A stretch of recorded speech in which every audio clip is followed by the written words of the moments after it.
वार ऐसे रहेंगे, 3 तिथियां ऐसी रहेंगी, 3 समय ऐसा रहेगा जिस समय पर तेरे द्वारा निर्मित शूल को भी शिव धारण करेगा और जगत का कल्याण करेगा।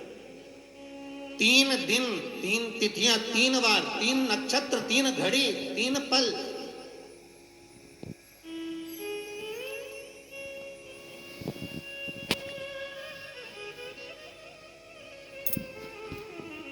जिसमें बाबा शूल भी धारण करते हैं, और शूल अकेले धारण नहीं करते महाराज।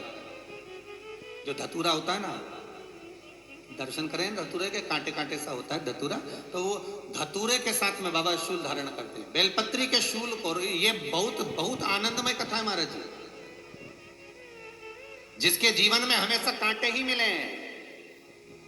बेटी बड़ी हुई तो घर में मायके में दुख देखा, और मायके से गई ससुराल में तो ससुराल में दुख देखा। ससुराल में भी दुख देखने के बाद में भी पति को बहुत कुछ काम खुलवाया, बहुत धंधे खुलवाए, नौकरी लगवाई, पर वो पति बार बार छोड़ कर आ गया, बार बार तकलीफ भोग रहा है, बार बार कष्ट भोग रहा है। फिर थोड़े दिन काम करता है, थोड़े दिन छूट जाता है, फिर व्यापार में बढ़ता है, फिर छूट जाता है, फिर कोई दुकान खुल गई, थोड़े दिन अच्छी चली, फिर वापस वहीं घर पर आकर बैठ गया। अर्थात उसके जीवन में वो शूलता चल रही है।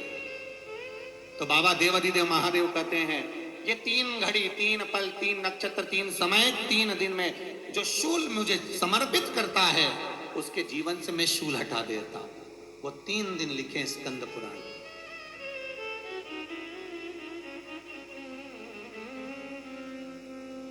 महाराज, बैसाख महीने में जो प्रदोष आती है, बैसाख के महीने में बहुत ध्यान से सुनना भाई, जो अपनी जिंदगी से बहुत तंग आ गए हो, परेशान हो गए हो, कष्टमय जीवन जी रहे हो, बहुत दुखी हो गए हो, उनके लिए ये स्कंद पुराण का चरित्र फिर मिले ना मिले, आप प्रेम से सुन लो भाव से। पहला, बैसाख महीने की प्रदोष, चाहे वो शनिचरी प्रदोष हो, चाहे रविवार की हो, सोमवार की हो, मंगल की हो, बुधवार की हो, गुरुवार की हो, शुक्रवार की हो, शनिवार की हो, कोई भी वार की हो, पर बैसाख महीने की प्रदोष, प्रदोष काल में शाम का समय, सूर्य डूब रहा हो, बस डूबा ही हो, और उस समय पर सूर्य के डूबन के तुरंत बाद बाबा को धतूरे के साथ में बेलपत्री ना चढ़ाते हुए, बेलपत्री के वृक्ष के 7 कांटे बाबा के शिवलिंग पर समर्पित करे जाते हैं महाराज, अपनी जिंदगी में अड़चनों को हटाने के लिए। फिर आप जिस व्यापार में उतरे, जिस व्यवसाय में उतरे, जिस नौकरी में उतरे, आप दिल से करें, आपको तरक्की मिलेगी। आप हार नहीं सकते, नीचे नहीं आ सकते, उन्नति पर ही चढ़ेंगे। एक वैशाख मास की प्रदोष। दूसरा, शिवरात्रि के दिन मध्याह्न का समय महाराज,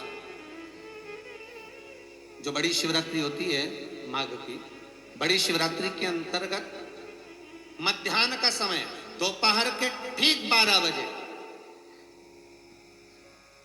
चाहे फिर वो कोई भी दिन हो महाराज, शिवरात्रि जिस दिन पड़ रही हो,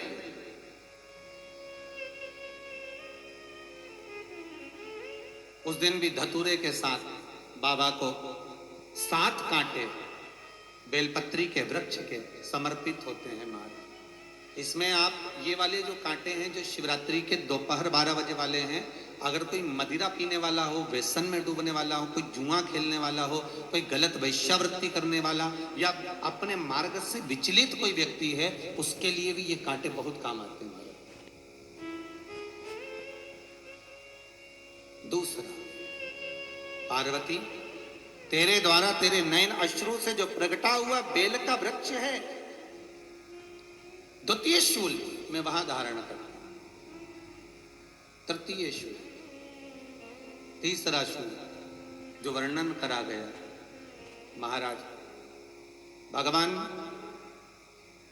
श्रावण के महीने में जो भी दूसरा सोमवार पड़े, जो भी पड़े, श्रावण के महीने का दूसरा सोमवार, आप सबको पहले भी श्रावण के महीने में जो कथा कही उसका व्याख्यान वर्णन करा कि श्रावण का महीने का महत्व क्या है। श्रावण का पूरा महत्व बताया था कि श्रावण के महीने में शंकर भगवान को पूरा लेखा जोखा का भार प्रदान किया गया।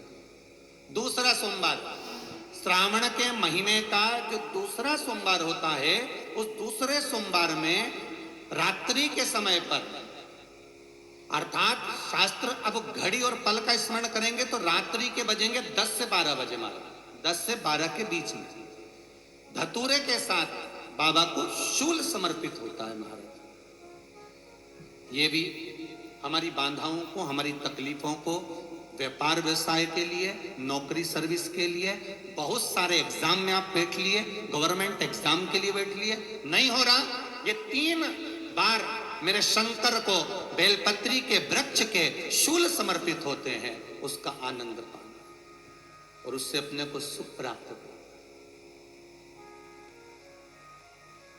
पार्वती प्रसन्न हो जाती है, बाबा भोलेनाथ के चरणों में कहती है, बाबा आपने कहा कि मेरे भीतर जिस समय आपने तप करा तो आपसे रुद्राक्ष का पौधा उत्पन्न हुआ और मेरे तप करने से ये बेलपत्री का जो पौधा उत्पन्न हुआ, इसके शूल का सुख पाया है।